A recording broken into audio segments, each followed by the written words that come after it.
There's a motion at the desk.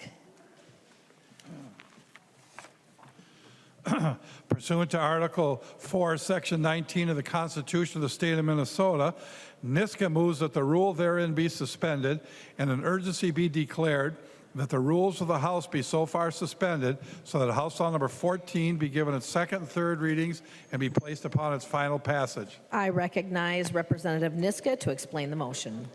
Thank you, Madam Speaker and members. This is the transportation bill.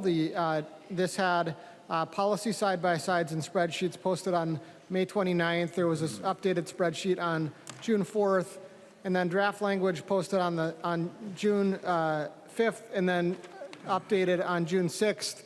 The only change from that updated language that was posted on June 6th was a change to the allocation of the Metro sales tax that was very widely covered and discussed over the weekend. And so that is the bill that we have before us today. I urge members to support the motion. I recognize the member from Hennepin, Representative Long. Thank you, Madam Speaker. I too urge members' support. All in favor, aye. Any opposed, say nay. The motion prevails. The clerk will give the bill its second reading. Second reading, House Law Number 14. Second reading. The clerk will report the bill. House File Number 14, an act relating to transportation, establishing a budget for transportation. I recognize the member from Anoka, the author, Representative Koegel, who will explain the bill. Thank you, Madam Speaker. I just want to get this kind of off my chest here a little bit first. This bill is the result of a broken deal. All of the leaders signed the spreadsheets and the policy provisions and then went back on their word. So I just want to put that out there that I'm really disappointed in that. And so what this bill does is it actually, we are able to take all of the governor's recs as far as the increases in operating adjustments. We also are able to get $10 million to the Duluth Airport. There's a cut to Greater Minnesota Transit of $22 million in this next biennium, but luckily we were able to stave off the permanent cuts that the other folks were looking for. We were also able to get some money to some program or some trunk highway funding. There are 4 named projects, and so that there's a $40 million earmark for Lakeville. I was really proud to get the $2.7 million in for Crookston because that was a program that I worked on, and it went through the Empowering Small Communities Fund that we were able to also fund in this bill. I will have to say that one of my biggest disappointments, though, is that we are balancing the transportation budget on the backs of transit riders, and that's what that broken promise did. Is it really shifted a lot of our cuts to transit riders, and so that's really disappointing.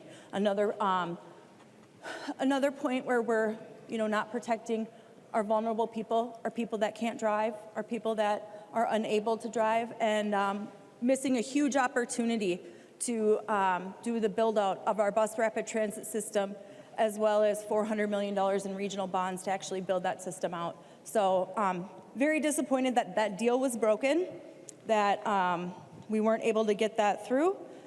But other than that, this bill funds state government. We were able to make sure to protect our greenhouse gas mitigation bill that was passed in 2024. And so there's no change to current law on the greenhouse gas mitigation. And so, and then the EV fees. We also did do a change to our EV fees. And this is based off of MSRP of the vehicle.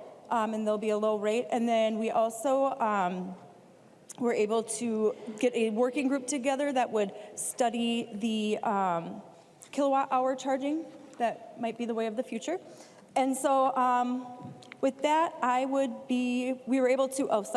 we were also able to get some funding to the Washington County Bridge. I know that was very important to a lot of folks. So with that, I think I will just leave it at questions. Again, I'm really disappointed that the deal was broken.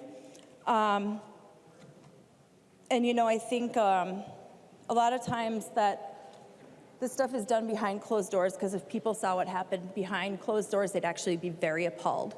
And so, you know, I'm hoping that we can really work together here to make sure that in the future, we're not putting cuts on the backs of transit riders. And my vow is to transit riders that I will continue to work for you and work to get our transit system built out in the Twin Cities so that we can actually have convenient and quick transit here in the Twin Cities. So with that, I'll stand for any questions. I recognize the member from Dakota, Representative Koznick. Thank you, Madam Speaker. Hello, members. This transportation bill before us is a little bit different than the bill that left the House that we supported with over 60-some% of the vote. We got a little lost along the way. Took a little detour, and we got off track a little bit. But over the weekend, thanks to the voices of our county commissioners through all the 7 metro counties, we found our way back. And we were able to remove a taking of $93 million from county taxpayers, programs that our county commissioners use for transit and transportation services in the area. That kind of the last step of transportation that's very important. And I'm glad that our county commissioners, and I want to thank them so much for allowing us to correct that mistake. And so this bill is still very different from what left the House. And we've heard kind of a little theme about we're reducing, that things are kind of hard and it's not very comfortable. But let us be clear. We had a golden opportunity in 2023 with some $18 to $20 billion surplus, and we blew it. And now we're starting to face the reality that we can't spend at a rate higher than the revenues are coming in. And because we continue to spend on new programs, and we had to fight new programs coming into this bill that would take more and more from our roads, bridges, and transit services, and now we have to make some decisions and make reductions where we see inefficiencies. We have to make reductions where we're not utilizing the resources of the state and put them where Minnesotans want us to, in the roads and bridges and the effective use of certain transit lines.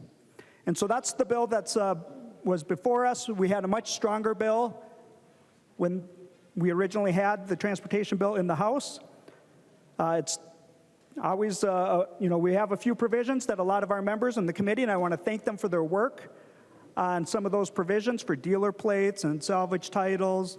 It's disappointing that some of the other provisions that we didn't get were dropped in the working group that was not the transportation chairs.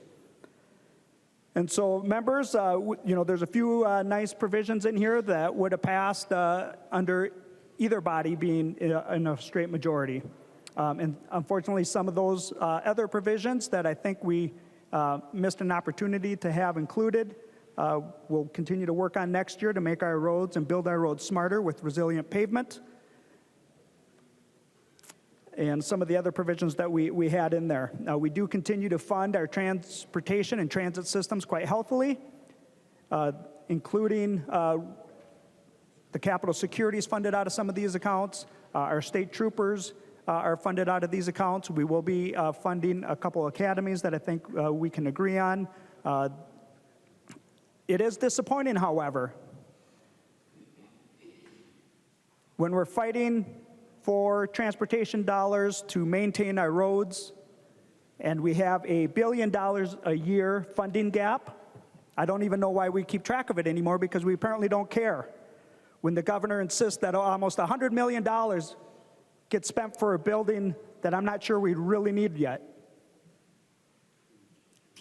House Republicans, House Democrats, Senates on both sides of the aisle said that theft of trunk highway funding was not necessary, but this governor wants to build himself a little building to memorialize himself. and he's getting it in this bill. Shame on the Commissioner of Transportation for not standing up for her mission to maintain our transportation system and just tell the governor to wait. But there are provisions in the bill that members worked hard on, and I want to commend our committee. I want to thank our staff again. I'm not going to name you this time, except for the marvelous Joe Marble. Thank you, Joe, because you always make me laugh when I start to get a little anxious. But I appreciate it, and I want to thank the nonpartisan stuff. We did that earlier when it came off the House floor, and it's been enjoyable to go through this process and see how it goes behind the scenes. And we will pass this bill, keeps Minnesota moving forward.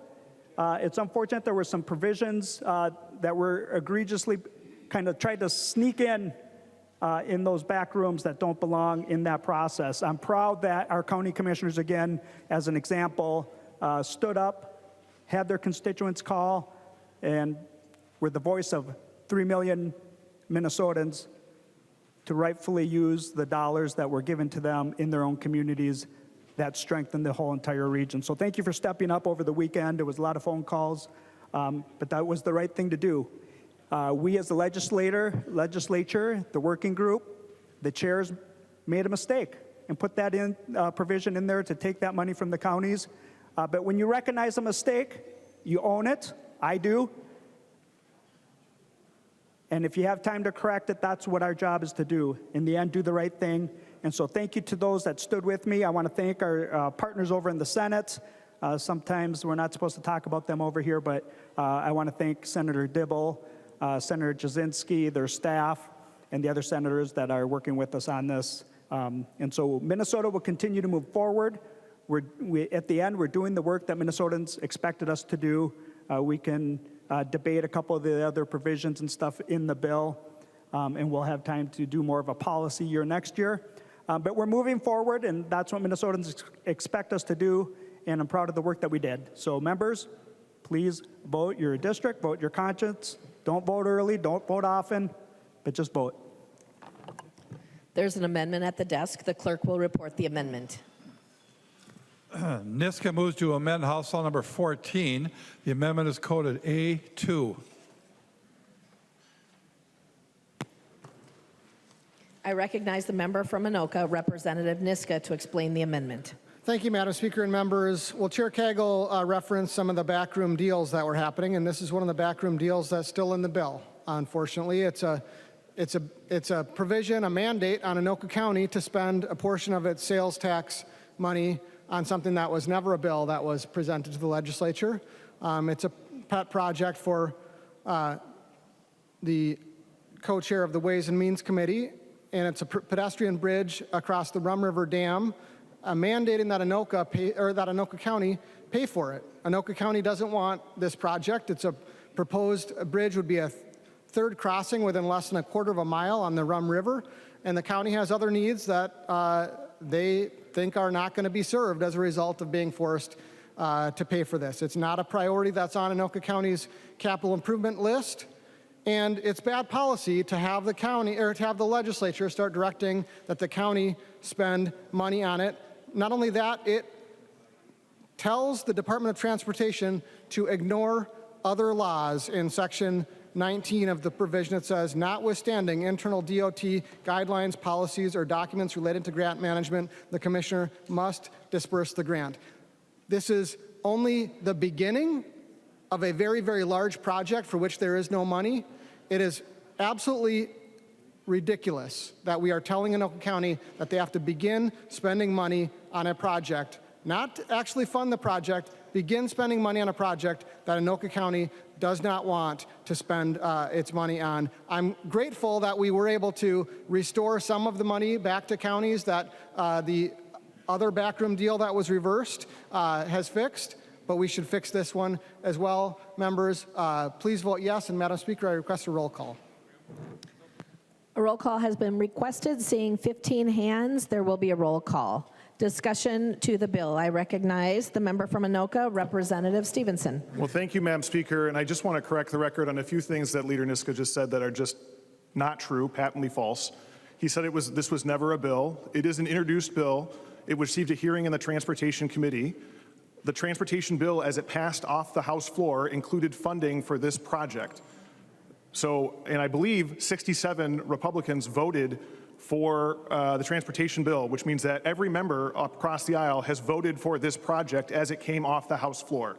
The only difference is the funding source, because we had a zero target coming off the House floor, and there was a cut target of $114 million in the global agreement. General fund dollars were not available, and so Leader Niska is correct that this is paid for out of the Anoka County's portion of the sales tax. But he also said it's unprecedented, and that is also not true. When the transportation bill passed off the House floor, it included a provision funding the Washington Avenue Bridge. That project was funded out of Hennepin County's share of the sales tax, and that is also included in this transportation bill. There's nothing about this that is as nefarious as he would indicate. This is a project that received vetting in a committee that was included on a House floor vote, and that was agreed to in a signed spreadsheet by leaders and held out in the public. So I would urge a no vote. I recognize the member from Anoka, Representative Scott. Thank you, Madam Speaker. And what's really troubling are two things about this bill. When this bill left the floor the first time, it was general fund money. Now they're taking money from Anoka County that's supposed to be reserved for transit, is my understanding. And we just heard from Co-Chair Koegel how much she thought that the bill doesn't do enough for transit. So we're having a third footbridge within a quarter mile of the other two. And this language that talks about notwithstanding any other law or any other policy, I just want to read this to folks, this must be dispersed, the grant under this section, directly to the city of Anoka, and may do so without complying with Minnesota laws and policies regarding management, including but not limited to requirement to have an agreement. Representative Stevenson, there's no law breaking in lawmaking. There's no law breaking in lawmaking. We have spent a lot of time this session focused on this grant making process and making sure people follow it. And right here we're telling them it doesn't matter. Break the rules, break the law. Just go ahead and pass this $6.2 million project that's going to, in the long run, cost $50 to $60 million. Would Representative Stevenson yield to a question? Representative Stevenson will yield to a question. Representative Scott. Thank you, Madam Speaker. And I'm sorry, Co-Chair Stevenson, no disrespect intended there. Where's the other $50 million going to come from for this project? Representative Stevenson. Thank you, Madam Speaker. Thank you, Representative Scott. First, I just want to correct the record. You talked about how this is law breaking. That's not true. To exempt the city from a grant management process when there's a competitive grant process makes perfect sense and happens in a number of projects throughout this bill and other bills. The protections you're talking about generally apply when you have a competitive grant process where multiple people are applying. This is a direct appropriation to a government unit, to the city of Anoka. It doesn't make sense. It is a waste of resources for the Department of Transportation for them to manage that grant as they would if it was a competitive grant process, which is probably why your co-chair on this side, on your side of the aisle, signed off on including that language, as they did for multiple other projects in the bill. I think it's disingenuous to highlight that and call it law breaking. It makes perfect sense. This project does not cost an additional $50 million. It costs an additional $30 million, and we will work on that over time. There are many projects throughout the legislature that we fund on a staged basis. That is a very common practice here. We're getting the ball moving. There's funding in the environment bill for this project as well that we just passed, that many of you voted for. So this is not uncommon. We do it all the time. Representative Scott. Thank you, Madam Speaker. Well, I didn't really hear a definitive answer on a project that clearly is not wanted by Anoka County, yet you're robbing their account, an account that's supposed to benefit the entire county, and they're supposed to be making the decisions, and you took that money out of there to fund a pet project. This is what people don't like about what we do down here. Members, vote yes on the Niska amendment. I recognize the member from Hennepin, Representative Howard. Thank you, Madam Speaker. I'm wondering if Representative Niska would yield to a question. Representative Niska will yield to a question. Representative Howard. Representative Niska, do you consider yourself a leader of your caucus? Representative Niska. Sure, yes. Representative Howard. Thank you, Madam Speaker. And I'm grateful that you'll be voting no on this amendment. I have the leadership agreement. It says the legislative leaders will not support amendments to the above bills after the bills are finalized by agreement of the leaders below, except where an amendment is agreed upon by the leaders. This is not agreed.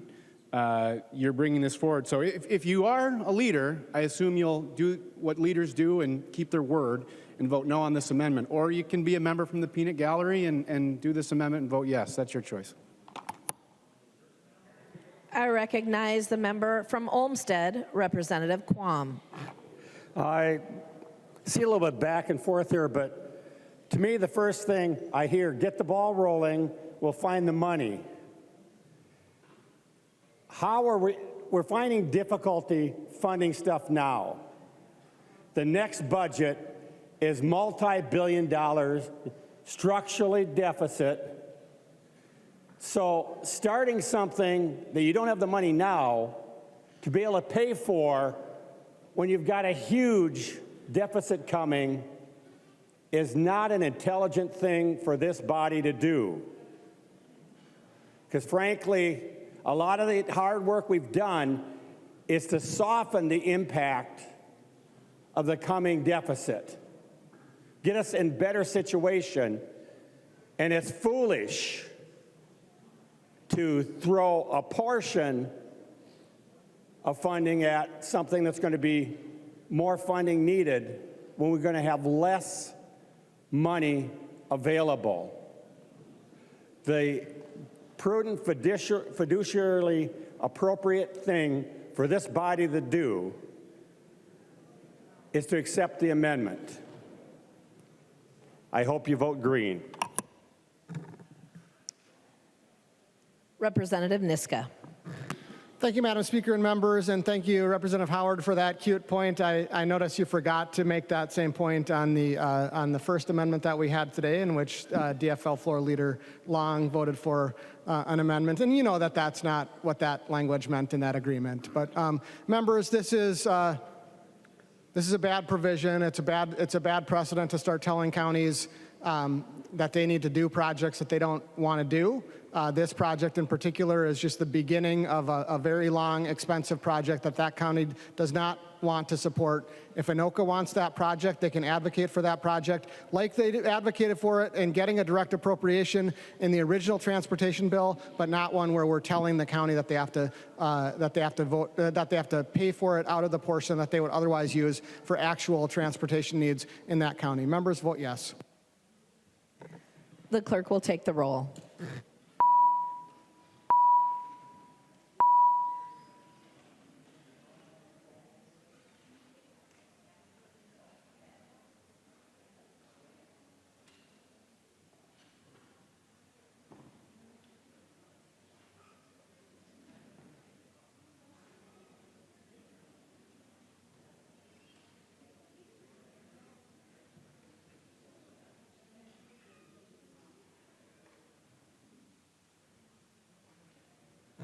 The clerk will call the name of the member participating remotely.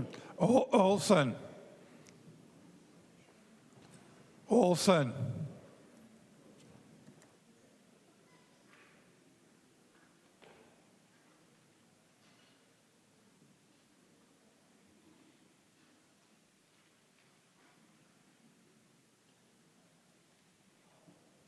The clerk will close the roll.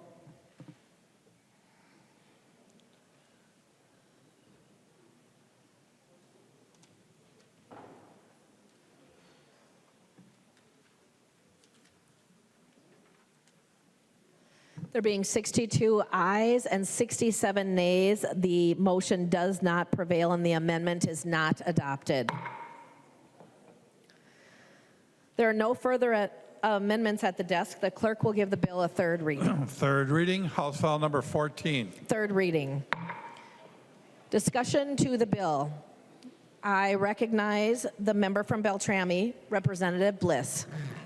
Thank you, Madam Speaker. And I want to, first of all, thank the chair for bringing this bill back to sanity. But I do want to talk a little bit about the process on how we got here today and my disappointment in the process. We had an agreement signed by all the leaders. I'm not singling anybody out, including the gentleman downstairs, that we have very strict guidelines on what we can do today. They will not support any amendments. Let me get my old man glasses on here. The finalized bills will be conveyed to the House and Senate by June 9th and must be voted on and passed by the bodies no later than 7 a.m. on Tuesday. That gives us 21 hours to get through 14 bills. And then, again, the session will end in one legislative day. Again, for 21 hours and 14 bills. We didn't even have this transportation bill until it got, I believe the date on the bill is yesterday. There's still bills that were introduced today. At least that's what it looks like. And I know that if we question this, we're going to blow up the whole deal, and we don't want to do that. And members, we've got some good things on these bills that we passed today, so I chose not to.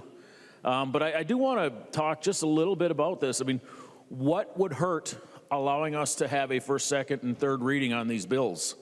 Sure, it would extend it to 3 days, but that gives time for citizen input. Our constituents can reach out to us and talk to us, maybe convince us to vote a little differently. It limits their input. It limits our input. We don't have the chance, and thank God, again, this bill came back with sanity on it, but it's not guaranteed. This was signed before all these bills were drafted, so we don't know what was coming to us when this bill was signed. It limits our input. We can't offer amendments. We're limited, extremely limited on debate time.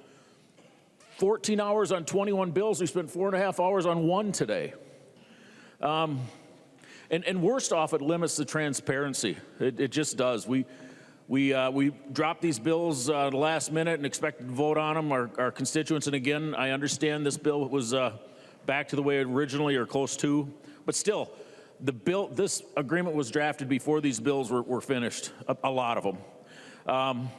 And my whole goal of standing up and speaking today is putting some sunshine on this. I've been told that this is the way we do it in special session. This is the way we do it at the end of the session.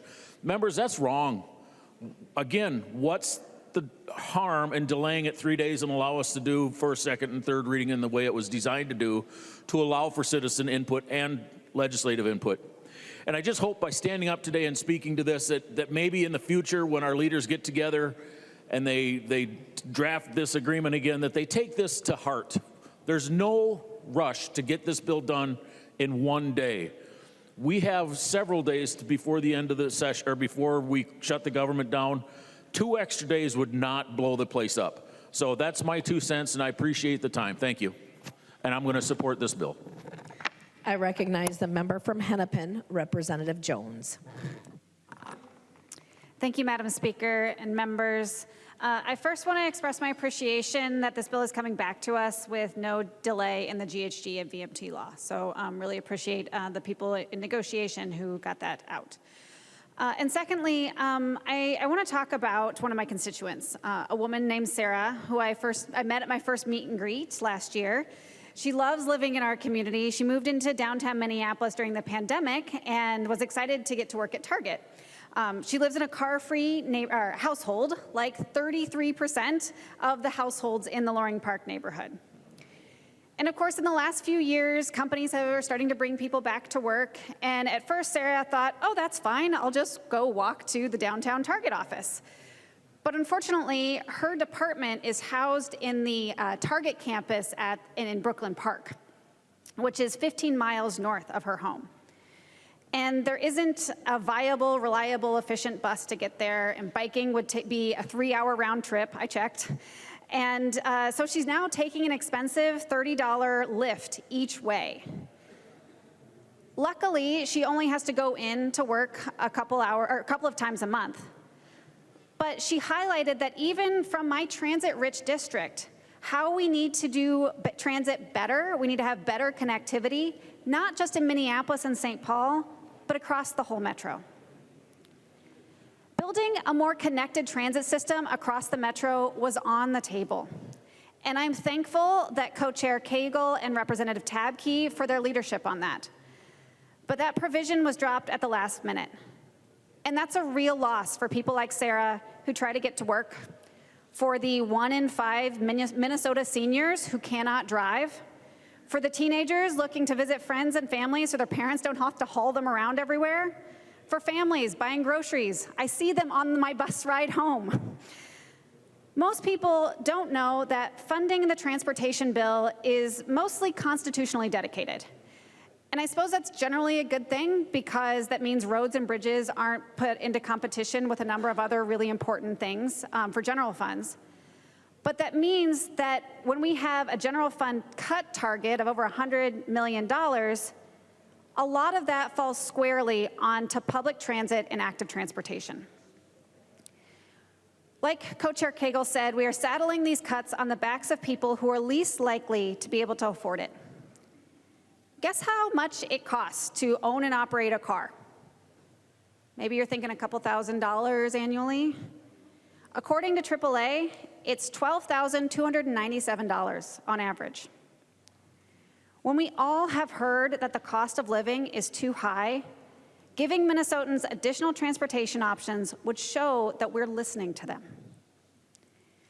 We need to build out our transit system, our bus rapid transit system, for Minnesota's economy, our environment, but also because it's the fiscally responsible thing to do.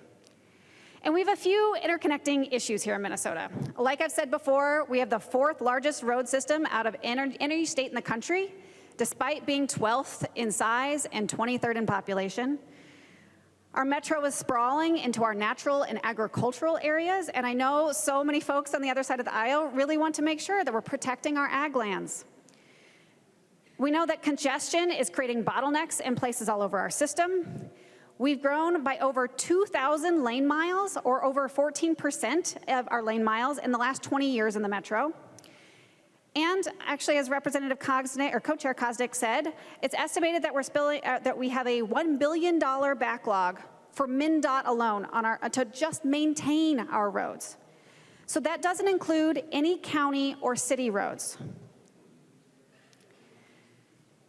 I previously sat on my city's Capital Long Range Improvement Committee, so that's the infrastructure committee. And as one of the oldest developed cities in the state with a substantial number of roads, we're now at the point that we're finally reconstructing our whole roads. So I've got probably more of a picture of what it costs to build a road than the average bear.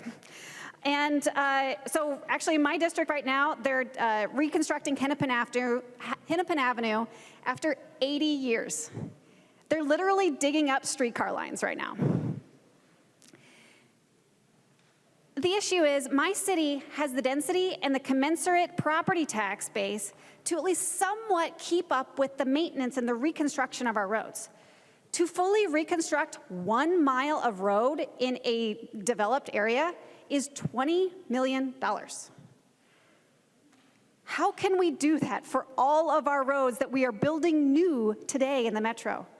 The way that our metro is sprawling today, we do not and will not have the money to maintain these roads. This bill also has millions in earmarks, pork on both sides of the aisle, which I'm not a fan of. There's an old saying that when you're in a hole, you should stop digging. This system has become financially unsustainable. What does resolve congestion, though? Reduce the number of lane miles, combat development of our natural lands, our ag lands, and is more financially sustainable? Transit. I want to leave you with a quote from a former mayor of Bogota, Colombia, Enrique Peñalosa. He led the world's revolution on bus rapid transit. And the quote goes, "A developed country is not a place where the poor have cars. It's where the rich use public transportation." A developed country is not a place where the poor have cars, it's where the rich use public transportation. Think about that. Transit is for everyone. It should be for everyone. If you've ever been to Japan, Australia, Europe, even China, the rich take public transit because it's convenient and it avoids gridlock, and it's efficient. We could have built that here today, and I am determined that we will. But unfortunately, this bill does not bring us forward. We are unfortunately in a hole, and with this bill, we are continuing to dig, and I will be voting no. Further discussion? I recognize the member from Dakota, Representative Koznick. This is a transportation bill. Go ahead and vote for it if you like. Don't vote for it if you don't want to. I recognize the member from Anoka, Representative Koegel. Thank you, Madam Speaker.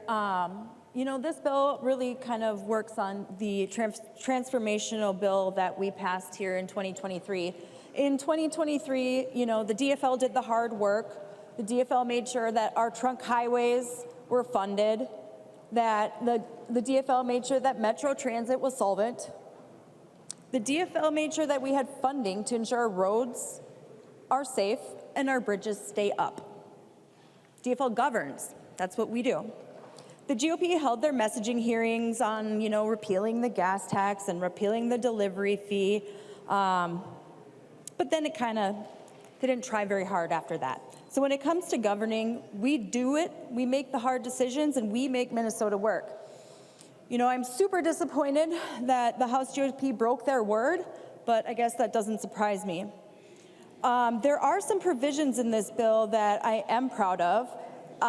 We were able to protect the nation-leading greenhouse gas mitigation program.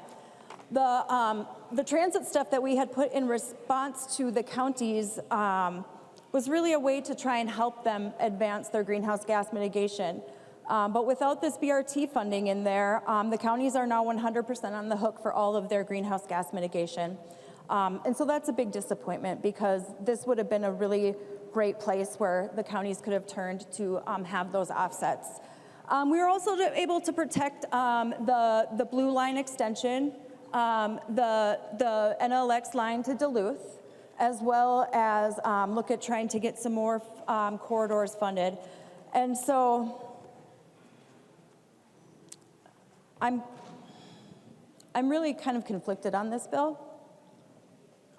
It makes me really sad that we can't trust the words of our colleagues,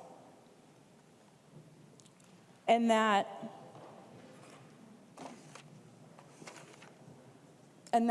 cuts suck. $115 million worth of cuts are being borne on the backs of transit riders. When we had to make those cuts to roads, what did we do? We backfilled it because we didn't want to hurt roads and bridges. And we wanted to do that same thing with transit. We wanted to backfill it and make sure that the cuts that we were making were even to roads and bridges. So I'm sorry that we weren't able to do that, but I am proud of the fact that we were able to stop the GOP from repealing the greenhouse gas emissions nation-leading bill, and that we were able to protect all of the giant wins that we made in 2023 to ensure that Minnesota, when we're in a state of deficit right now in our general fund, our transportation budgets are healthy. Our trunk highway funds are healthy. We made transit and Metro Transit solvent in 2023, and so we know that we have the capital and operating that we can move forward with transit in this area. I just wish we had the will to build it out. So again, yeah, I guess I agree with Rep. Koznick, vote your conscience. And yeah, I still don't know how I'm voting, so thank you. There being no further discussion, the clerk will take the roll.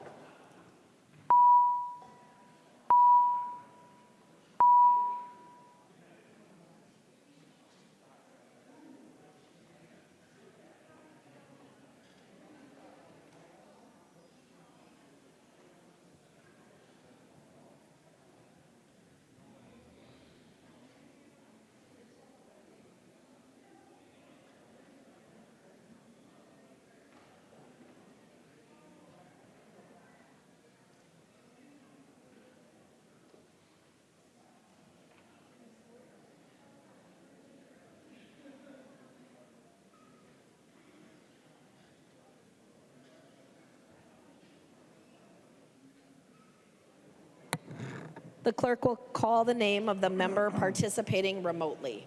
Olson. House File 14, Olson votes no. Olson votes no.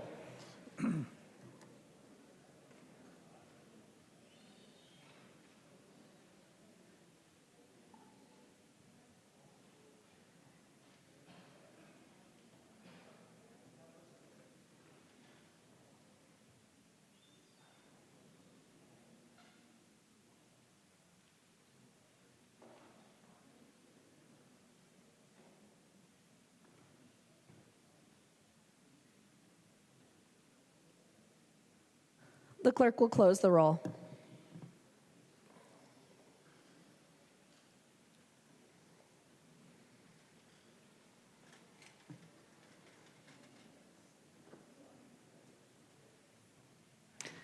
There being 78 ayes and 55 nays, the bill is passed and its title is agreed to.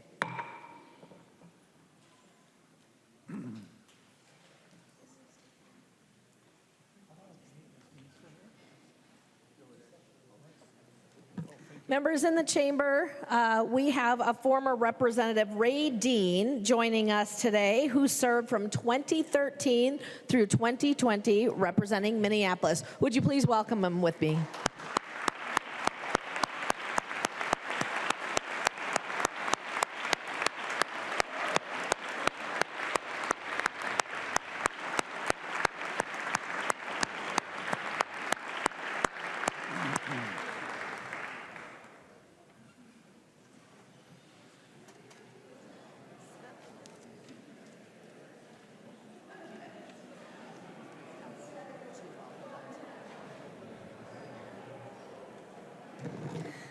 There's a motion at the desk. The clerk will report the motion. Pursuant to Article 4, Section 19 of the Constitution of the State of Minnesota, NISCA moves that the rule therein be suspended and an urgency be declared, and that the rules of the House be so far suspended so that House Law Number 5 be given its second and third readings and be placed upon its final passage. I call on Representative Niska to explain the motion. Thank you, Madam Speaker and members. This is our K-12 education bill authored by Chair Youakim, and it was the result of a bipartisan bicameral working group as well. The final language has been posted since the 7th, and I urge members to support the motion so we can finish our work today. I recognize the member from Hennepin, Representative Long. I also urge support. All in favor, say aye. Aye. Those opposed, nay. The motion prevails. The clerk will give the bill its second reading. Second reading, House File Number 5. Second reading. The clerk will report the bill. House File Number 5, an act relating to education, modifying provisions for pre-kindergarten through K education, providing policy and funding for general education. I recognize the member from Hennepin, the author, Representative Youakim, to explain the bill. Thank you, Madam Speaker and members. Before you is House File 5, which is the K-12 Education, Finance, and Policy Bill that we'll be considering today. It's a product of 7 days of negotiations between the House and Senate working group that included myself, Co-Chair Kresha, Co-Vice Chair Clardy, Co-Vice Chair Bakeberg, Co-Chairs and Co-Vice Chair of Education Policy, Representative Jordan and Representative Mueller, as well as the Senate Chairs Kunesh and Swedinsky and Senators Gustafson, McQuaid, and Rarick. When the bill left the House floor, we did our thank yous then, but I would like to give another shout out to our incredible nonpartisan and partisan staff that make up the House Education, Finance, and Policy teams. We really couldn't have done this without your professionalism and your incredible work ethic. The House and Senate passed an education policy bill out of their respective floors and started negotiations during regular session.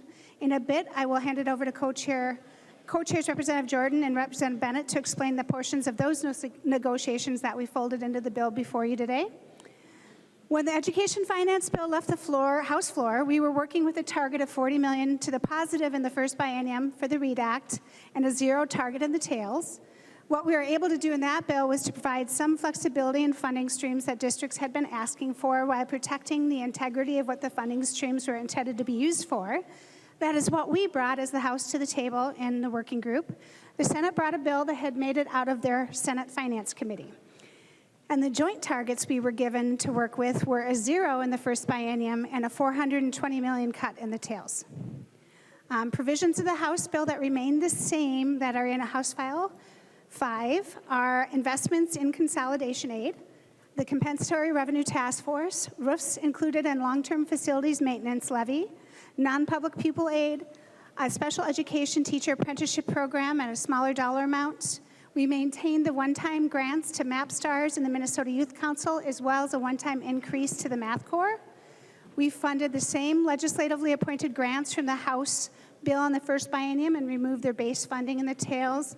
Unfortunately, Santa Foundation only maintained their current funding in 2026 as a one-time appropriation. We were also able to include increased grant oversight provisions, but one of the most important items we were able to maintain was indexing the general education formula to inflation to provide our school districts with an increased investment of 2.74% in 2026 and 3% in 2027.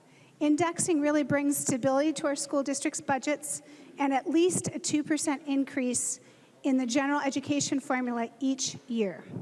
In accordance to the leadership agreement, we provided the state agencies with their operating adjustments, removed the repeal of the unemployment insurance for our integral school hourly workers, and there was an addition of a Blue Ribbon Commission to look at slowing the growth of special education costs. The Blue Ribbon Commission accounts for about $250 million of the cuts in the tails that will come from the special education cross-subsidy if the commission does not find an equivalent amount of savings before the 28 and 29 biennium.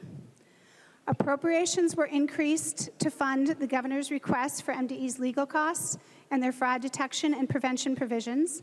Additional appropriations that came into the working group from the Senate were funding for compensatory revenue hold harmless, provision and electronic library grants, and grants for cardiac emergency response plans in our schools. There are two working groups that were brought over by the Senate. One to look at an age which students are provided developmental delays services, another to look at exemptions to the current ban on using seclusion rooms for our K-3 students. There's also a dual language immersion advisory committee that we fund within the READ Act. During third reading, Representative Clardy and Representative Mueller can briefly go over the changes to the READ Act from the original House bill. Finally, members, there were a few additional reductions and new cuts that the working group had to make to meet the joint budget targets. We had to make additional reductions in student support personnel aid to give back the Senate some of their library aid that we had reallocated in the House bill. We also moved up the reduction to the special education transportation reimbursement from 95%, from 100%, we had it at 95% from 100 across the board, but now we have it starting at 90% in 2027. We canceled some more interactions between MDE and Carrie at the U of M regarding portions of the READ Act implementation as well. The new reductions since we left the House floor are in some of our teacher pathway and mentoring programs, a decrease in the student support personnel workforce grant, reductions in the tails for the Minnesota Independent College and Community, Minnesota Principals Academy, and a trim to the full-service community school base. We also reduced the supplemental school lunch aid from 12.5 cents to 6.25 cents in the tails, as well as removing the telecommunication access aid. The last new reduction was to charter school tuition billing aid, which a lot of folks don't know about, but charter schools receive the same amount of funding per pupil as our traditional schools do for students that receive special ed services. To make up the difference of the aid to actual cost, our traditional public schools have cross-subsidy aid that they dip into. That cross-subsidy aid before 2019 used to only be 7%. In 2023, we were able to raise it up to close to 50%. Now, charter schools don't have cross-subsidy, but they're able to bill back 80% of their cost difference to a student's home district while also receiving 10% of that remaining cost difference in aid from the general fund. We decreased that aid from 10% to 6% instead. So members, that's how we met our cut target, and all of these reductions were incredibly difficult to make, and we did our best to keep the majority of the reductions out of the classroom. I have hope that we can cushion the cuts if we have a supplemental budget or raise new revenue to work with next year. We worked hard to maintain indexing the general education formula to inflation and prevailed. We were also able to provide some additional compensatory aid that the Senate budget brought to the table. I believe that this bill is the best result we could accomplish to provide funding for our schools given the budget targets. It invests in our students and school districts for the next 2 years. I will be voting yes, and I would appreciate your support as well. I will turn things over to Chair Krisha, who will then send it to the Education Policy Co-Chairs. I recognize the member from Morrison, Representative Krisha. Thank you, Madam Speaker, and thank you, Co-Chair Youakim. A lot of what was covered thoroughly by my co-chair, who's always way more detailed than I am. But I do want to jump off into a huge thank you for the staff, the nonpartisan staff, Mr. Strom, Ms. Beckel, and yes, anchovies and mac and cheese, and as well as it's one of the favorite meals we had during our negotiations. And Christina Parra, Ms. Parra. So thank you to the staff, the partisan staff on the DFL and the GOP side, just fantastic. Just as I said in one of our other comments, that they were partisan when they needed to be, and they were nonpartisan when they had to be as well, and that helped us get through a lot of the negotiations. House File 2433 that came off the House floor was a very strong bill. At that point, we were able to preserve the budgets and no cuts, but unfortunately, we were forced to take a $420 million reduction in the tails that was put to us by Governor Walz. And we'll talk about that a little bit more in closing comments. But a couple of things that I just wanted to add is the strong position and strong relationship the House had going into conversations in the working group. And I can tell you, when you stand shoulder to shoulder and you have differences, but you find your areas of agreement, you can put a good compromise bill together, and this bill will be a functioning bill.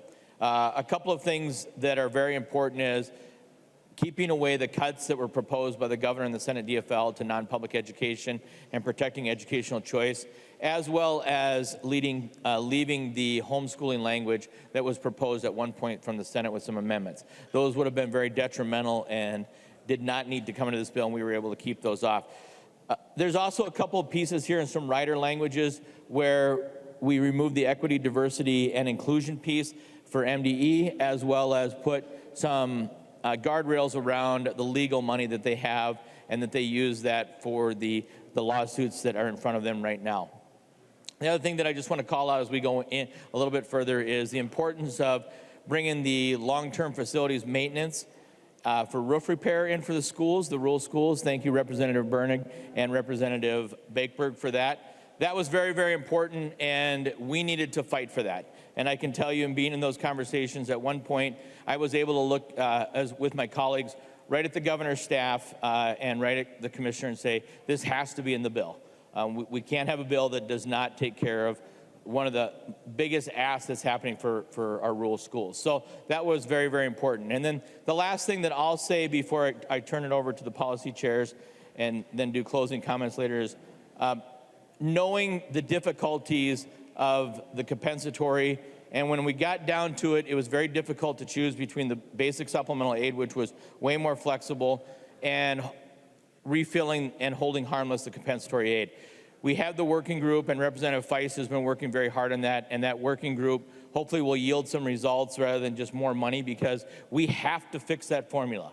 As I said in the working group, and as I said in our open hearing, this bill, in my opinion, is the canary in the coal mine for schools. Pay attention, because 2 years from now, things get immensely more difficult if economic conditions persist.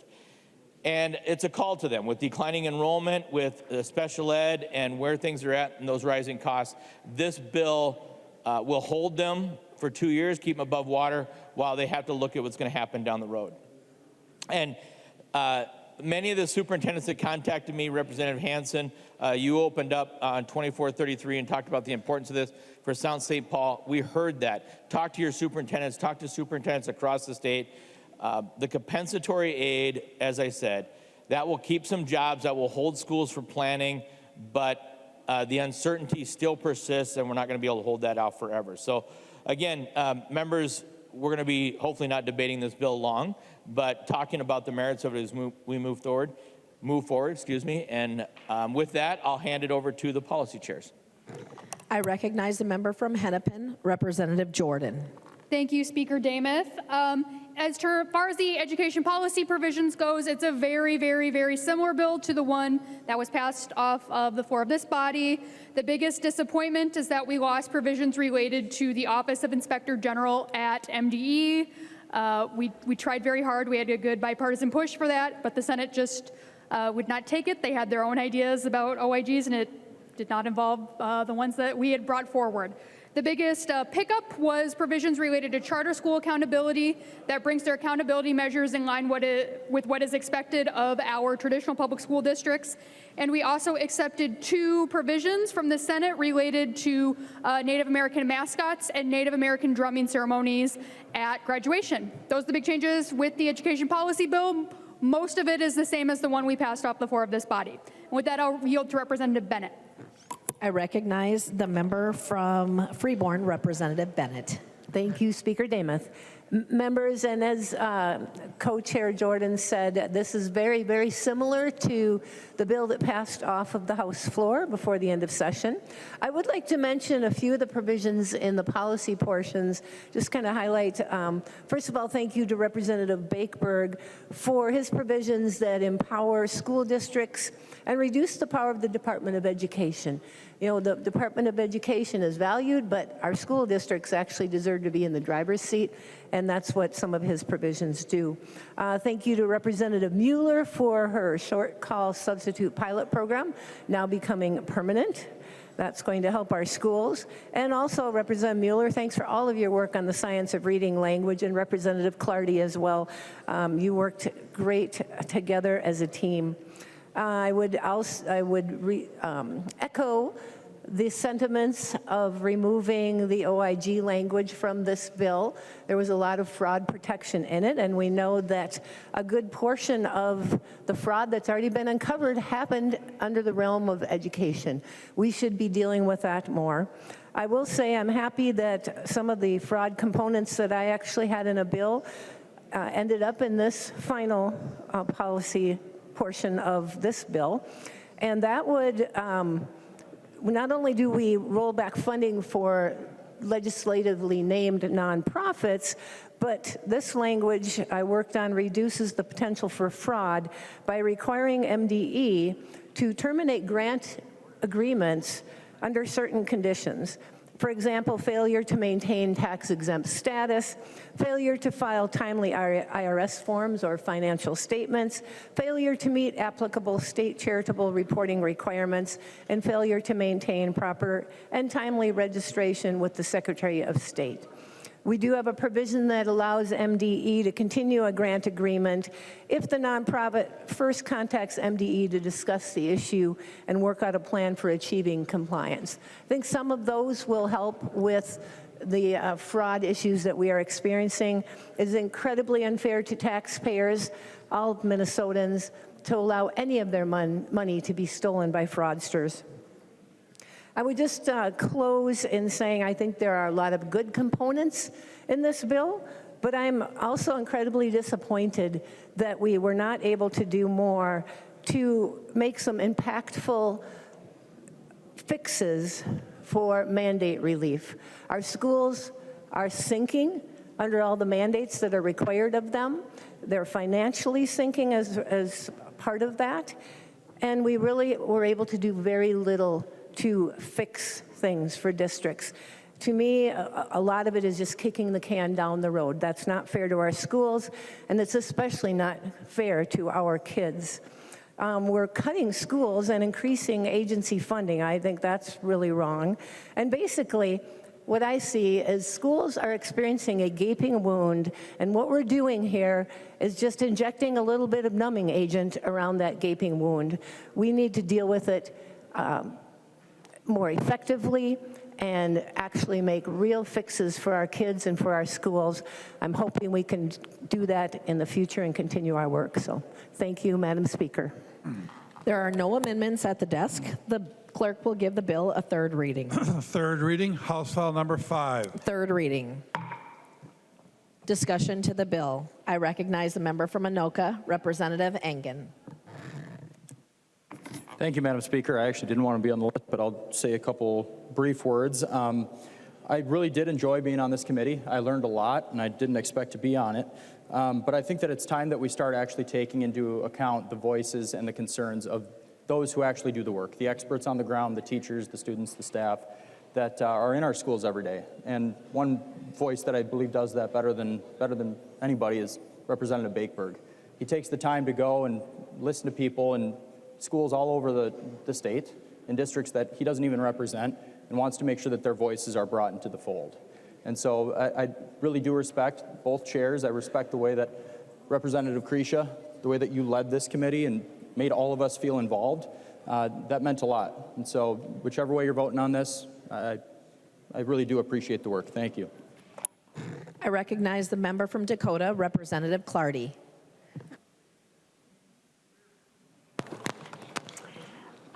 First of all, I just wanted to thank the chairs for their great work on this bill. There are three provisions that I just wanted to uplift. The first one has to do with the READ Act, and it's a provision put together by Representative Perez. And she's been out in the community talking to parents and students, administrators, teachers, to find out what's needed in a multilingual school. And so because of her hard work, in this bill, there's going to be a task force, or not a task force, a work group that's going to look at what's going to make all our kids really good readers. And the next one I wanted to uplift is the kindergarten entry assessment. This is something that happened actually back in the trifecta, but we are bringing it forward to make sure that our kids are ready. This is for all kids that are entering kindergarten. We hear a lot about kindergarten readiness. Well, the kindergarten readiness is really the schools, because as you know, the kindergartners are ready to go to school. So this will be a tool that schools will be able to use to know what they can do to help students advance. And the last one has to do with the apprenticeship program. And I know you've heard me speak of this one before, but I'm very, very proud of it. It happened to be the first registered one in the state of Minnesota, and the focus is on special ed. It's done with our intermediate districts, and with intermediate districts, that basically reaches out to over 45 schools.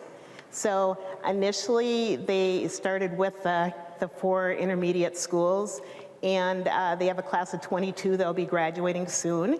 And what that means is that they've had an experience for an apprenticeship, so they are working full-time in the setting that they need to know the skills of special ed.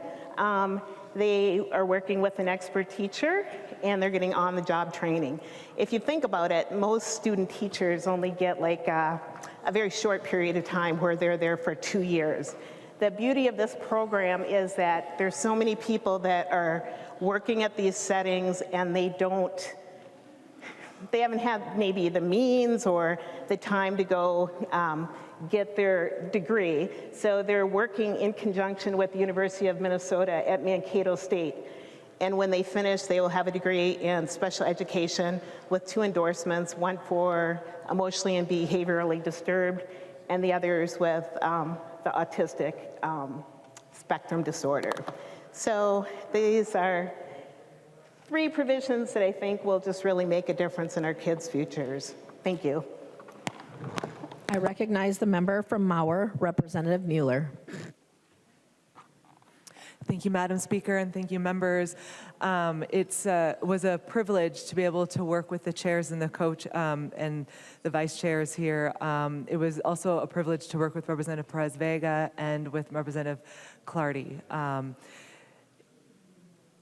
All of us care about literacy and about our kids reading, and it was such it was so inspiring to be able to work with such strong women who care so much about our future generation. And so thank you for letting me be a part of that. I am completely inspired by the fact that we have parents and children who have very different experience from some of us, where they are in dual immersion programs, and they are learning in a way that is so powerful. The only time I've ever experienced it is when I was an adult, and I lived in China for 3 years, and I lived in a place where there was no English, it was only Chinese, and so you either learn Chinese or you don't eat, and so those were your options, and I tell you, it was really amazing to be able to, learn how to use the language as quickly as possible, and we have our kids doing that, and so seeing them learn in 2 languages or more languages is just really exciting. Of course, I've stood up on this House floor so many times to talk about the science of reading, and I'd like to say, members, that we have finally seen some movement with that.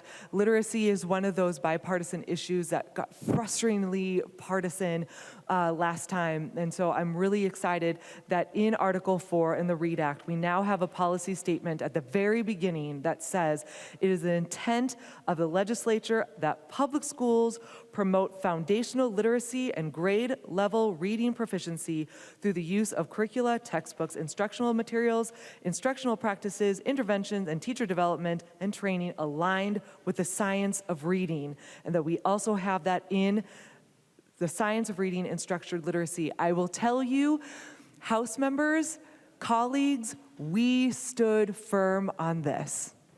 And this wasn't Republican, Democrat, this was House Senate. And we prevailed because it was very obvious that we were going to say, either you put the science of reading in here, we're not moving anymore.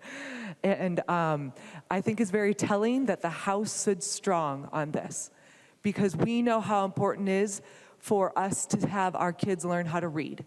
We know the generational change that happens when kids can read. And it's really emotional for me, because I know, and Representative Clardy knows, and people who work with at-risk population, they know what happens when we have an illiterate population. The chance of being incarcerated, the chance of living in poverty, the chance of being underemployed, that is all tied to being able to read. And we will have conversations about the READ Act from time memoriam, and to know that we now have policy that's going to be based on the science of reading is so important. The other thing that was really important was to be able to redirect funding more towards our schools instead of on Carrie. Carrie was trying to make sure that we had research developed and reviewing curriculum, and a lot of schools found it to be rather unhelpful. And so rather than spend extra money on a tool that was actually a barrier to schools, we severed that relationship, and that will be severed November 1, and then the rest of the contracted money will be redirected. The READ Act provisions was the last thing to be negotiated in the bill. And I will tell you that it was very, as I said, it was very rewarding to be able to finally get the Senate to agree to some of these things so that we could get this together. And while I thank my House members and the chairs and the leadership on the things that they've done, it is unconscionable that we are giving more money to our agencies while we're watching our schools be cut in ways that they shouldn't be. We listened to the Senate say that they wanted library books more than they wanted mental health services. No. We're facing a $6 billion deficit, and the first place we start should be our agencies, and yet they're the ones getting the increase. And I will tell you, I helped negotiate a lot of this bill. And yet, to know that we couldn't even negotiate how much money our agencies get, knowing that they have been lacking in their duty, as we saw with chronic absenteeism, as we saw with reading instruction, as we saw with different other areas, standing in the way of innovation, as we saw with Representative Clardy's bill. And yet, they're the ones getting the increase, and our schools are getting the cuts. It's not okay. And we as leaders should be listening to our schools about what they need and have fair and flexible funding. Mandate relief. And instead, in a time where we should be looking at places for us to shrink government, to give more money to our schools, we are growing it. I can't look my teachers, my students, my families in the face and tell them that I voted to give more money to bureaucrats rather to their schools. I don't blame any person for this. This is what happens in divided government. I understand that. But when we think about the future of our state, it's not okay. Thank you to the many people who stayed up hours to negotiate this bill. Thank you to our researchers, to our CAs, to our CLAs. It was a privilege to be a part of this process. And I hope that as we come together in 2026, that we continue to look at how we can do better for our schools. Thank you, Madam Speaker. I recognize a member from Scott, Representative Bakeberg. Thank you, Madam Speaker. And before I talk about the education bill, if I could just take a moment to say happy anniversary to my wife. 24 years ago, I outkicked my coverage greatly. So happy anniversary, Lindy.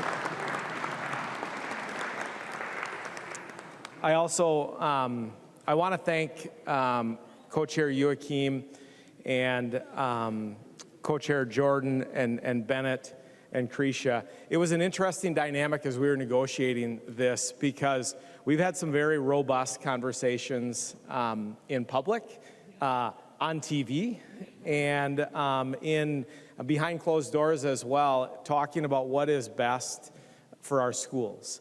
And it really, honestly, was kind of a unique situation to be united, and I want to just recognize my DFL colleagues for that and for the work that we did. So there are some good provisions in this bill, and it has been talked about. The attendance work that Representative Keeler and I have worked on and started, and we would invite all of you. This is a start. We have a lot of work to do. But there's some provisions in there. The READ Act that was talked about, investing in literacy, helping our kids learn how to read, that's foundational. We just had the transportation bill, and I've talked a lot about this. I see literacy much like roads and bridges. It's critical infrastructure for our future, for our kids. The local control pieces, the innovation pieces, our local school districts, our local school boards, to be blunt, know way better than we do on how to manage things. And we have to get to a point where we trust them to do that. The compensatory hold harmless, that's something that many schools were asking for. So that is a good thing. And Chair Youakim talked about the inflationary index. And that is true that it helps school districts plan. But that also leads to the budget reality that our schools are going to be facing. Because Chair Youakim also talked about that there's over $350 million in cuts related to special ed, part of a blue ribbon commission, that if we do not find reductions, that is going to come out of the formula increase in essence for schools. That is a direct cut. That will mean less teachers. That will mean less services, less programs to kids. within this bill, and that one's coming, so schools know that that's coming, be planning purposefully. In this bill, we have 71 million in cuts. And Chair Youakim walked through where many of those are coming from, but those are programs that we're supporting kids. So that back of the napkin math, about 421 million in cuts to schools. Now, Chair Youakim was right. We did our best to try to keep that away from the classroom, but it's coming out of the classroom, folks. We're kidding ourselves if we don't recognize that it's coming out of the classroom. Okay, and the 71 million in cuts, I want to take a moment, and I know how hard that was for Chair Youakim, and a lot of that came from student support personnel. And I want to recognize that there was give and take, but that is a cut to our schools. That is less money. The library aid is less money to our local school districts. We need to be honest about what is happening. And honestly, I'm okay with the reductions given our budget reality if we weren't giving $17.7 million to the department. Just think about that. Go back to your local schools, go back to the teachers, go back to the paras, the principals, the superintendents that are negotiating contracts, and just tell them we needed to give the agency their increase. And I get that was a leadership decision, and frankly, I 100% disagree with it, and that frustrates me. But the reality of it is that our schools are going to be cutting teachers, cutting employees. They did it this year, they will be doing it in the future. The other reality, and this is what is infuriating to me, the other reality is those same educators that get cut from working in the classrooms, the Department of Ed will be hiring. So maybe you can get a job at the department because they are hiring. And that is a sad reality. So in the future, what we have to focus on is Representative Myers had a bill. We could have chosen, and we cracked the door a little bit with lunch, with universal meals. $112 million we could have put into basic supplemental aid for our schools. We made a choice to not do that. That bill will still be there next year, and I promise you we will continue to have the conversation. Very, very few educators that I have talked to have said that they disagree with that bill. And I know many of you have a different perspective, and that's okay. But I would encourage you to be talking honestly, regardless of what the executive branch, their priorities are. We are our own body. And that's probably my biggest frustration in the time I've served here, is we're too worried about what other people might think of what we do. We have to stick to our convictions. And one of the things that we need to do is look at every single bucket of money about how we can support our schools, because we are going to continue to be working next year around mandate relief, funding flexibility, and local control. If you're interested in any of that, I don't care if you're far right, far left, moderate, I'll work with you on that. The other piece that's not in this bill that is maddening to me is that we could not do work on discipline. Our schools are screaming for relief. And we allowed activists to get in the way of solving real problems for our schools. Just today, the other thing I heard about driving up, a principal that I actually went to undergraduate with called about PSEO. We need to do some work around PSEO as well. And Representative Keeler, I look forward to continuing to work together on the attendance pieces that we need to do. And we need to do what is right for our kids, regardless of what people outside of this body, agencies say. We need to do what's right for kids. And if you're willing to do that, I'm willing to work with you. All right, thank you. I recognize the member for Morrison, Representative Creasha.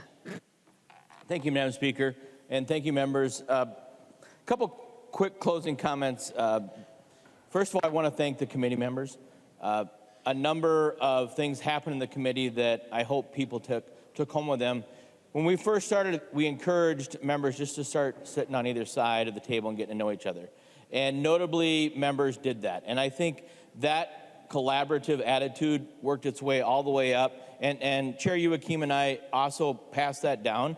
But what that did was it showed, as Representative Bakeberg was asking, that even though we may start off with disagreements on issues, once we start talking our way through and we find out where the commonality is, we can get to a solution. And I think that carried its way all the way through. And we have lots of themes like that for next year. We're going to have to look seriously at compensatory. We're going to have to look at the discipline issue. We have to look at the attendance issue.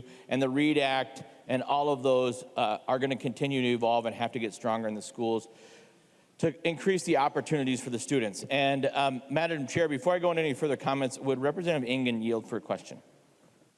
Representative Engen will yield. Representative Kresha. Representative Engen, one of the things that I want to call out, and you had an amendment but didn't offer it, was the SHIELD Act. And that is another area of commonality that I think we should look at and talk about. Representative Engen, if you could just give me 2 seconds or 30 seconds on your work in that area.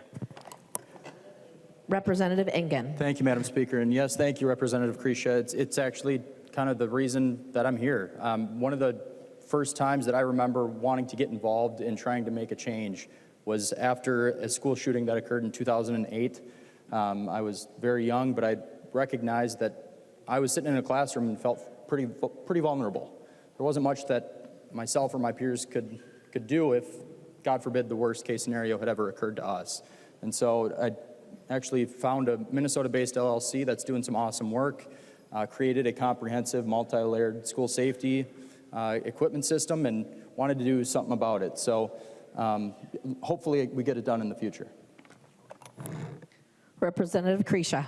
Thank you, Representative Engen. And it's issues like that we have to keep bringing to the table. So thank you, Representative Engen, for bringing that back. So members, House File 5 that's in front of you, when House File 24 left the floor with 93 votes, that bill provided $40 million in one-time funding for literacy, no cuts to overall education, and the bill prioritized local control, funding flexibility, and mandate relief. The bill put teachers in classrooms over bureaucrats and agencies. I wish I could say the same here. We had a very strong bill that left the House floor, no bill that passed the other body, and then unfortunately we were left with a situation where the governor and the agency was in the room, which essentially gave them veto power way too early in the process. At the demand of Governor Walz, the bill before you slashes education spending by $420 million in the tails. These cuts will be real, with more than $350 million in reductions in state spending on special education and $71 million to other school-related programs. Again, this is the canary in the coal mine. We have to watch it. We could have done this without the cuts. There's ways, as we showed with House File 2433. You've heard of the talk of the Blue Ribbon Commission. Members, the Blue Ribbon Commission will be real cuts. That $250 million cuts will fall to special ed, which will fall to the cross-subsidy, and it will require MMB to reduce the state spending on special education aid by $125 million in the year beginning in 2028 and going forward. Even for this commission, the governor demanded that we provide $125 million to the agency, $125,000 to the agency for these cuts for the Blue Ribbon Commission. So we tried to make the Blue Ribbon Commission find its own spending, but apparently the governor didn't find that as palatable as we did.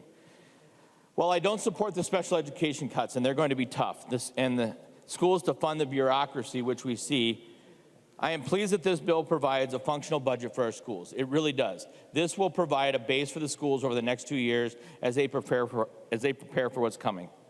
I am pleased that the bill will crack down and terminate payments to nonprofits that put and that with some of the provisions that were put in place by Representative Bennett, that we can hold the nonprofits to the level of standard that they should have if they get the funding and that they keep their stability. I am pleased the bill removes the legislative mandates that MDE have an equity, diversity, and inclusion center, and I call upon the governor to focus those funds on literacy, numeracy, science, and skill training rather than ideological agendas. I am pleased the bill makes teaching literacy through the science of reading the policy of the state and prioritizes evidence-based practices over politics. One of the provisions in the bill is a modest redirection of funding from universal meals to support school libraries. As we face a mandated reduction of $125 million per year in special ed funding for the next biennium, we will need to look in every line for funding to save special education. Members, this bill provides a functioning budget for our schools. This bill will allow local control and allow school boards to make the decisions they need to save the classrooms and the teachers as they prepare for the next biennium's cuts, if they're still there. I want to thank my co-chair, Rep. Youakim, and the Policy Committee co-chairs, Representative Jordan and Representative Bennett, for their work in this historic session. It really has been historic. I want to thank our vice chairs, Representative Bakeberg and Mueller, for their important input and contributions to this bill. And again, thank all the committee members. As the co-chair of the Education Finance Committee, I'll be voting for this bill. I think it's important that we have a 2-year level of certainty and funding for the schools, but knowing that our work will really be in front of us as we look forward to the biennium after that. And I would urge the governor to stop going around the country and showboating and get back here and look at what's in front of you, look at the policies that we have, stop touting your crazy education, that you're the education governor when you forced 420 million cuts on us. There's tough choices to be made, and there were some compromises that had to be gained. I will simply ask for your consideration for this bill. And so, members, I recommend a vote on this bill. I recognize the author of the bill, Representative Youakim. Thank you, Madam Chair. Co-Chair Krisha is always the hard act to follow. But I was reminded, too, to thank, we're really lucky to have such a great committee, and we had a great working group, but we kind of have an embarrassment of riches in our education committee. Not only do we have a principal with Representative Bakeberg, we have current and retired teachers of Bennett and Clardy and Mueller and Hill and Rayrauer and Ream. We have other people that have worked in schools, me as a para, and then others working directly with students with Sensor Murrah, Representative Krisha, and Perez Vega. And then we have multiple members whose parents have worked in schools, and of course members who have volunteered in their students' classrooms. So we're just really lucky to have so much experience at the table. But members, I know this is not the bill either of our caucuses would have voted on, would have written up by ourselves. It's a reflection of a tied House and negotiations with the other body, as well as a cut target. While the additional 2.74% to our school districts this coming school year, and 3% the next, our schools still need additional investments to make up for 20 years of underfunding. So I'm hoping for a better forecast or maybe some revenue raisers next year. A cut budget was hard to work with, and we did our best to keep the majority of the cuts away from directly in the classroom. And hopefully that Blue Ribbon Commission does find that $250 million of slowing growth in special ed. But the investments that we made in 2023, 2024, really made it, helped tremendously to soften the blow. So members, I want to also remind you that this bill also has an investment in compensatory aid, keeps the continued investment in our schools with indexing, still provides an increase in student support personnel aid from last year, continues to take care of our hourly workers, will help get more teachers in our classrooms, and funds our K-12 schools for the next 2 years. It's a good bill, members. Please vote green. There being no further discussion, the clerk will take the roll.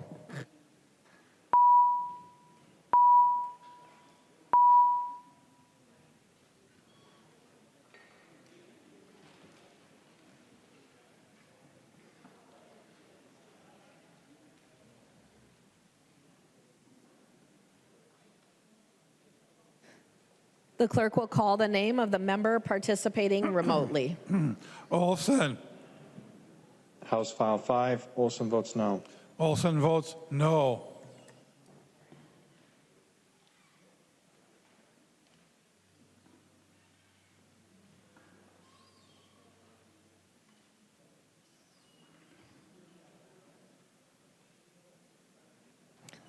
The clerk will close the roll.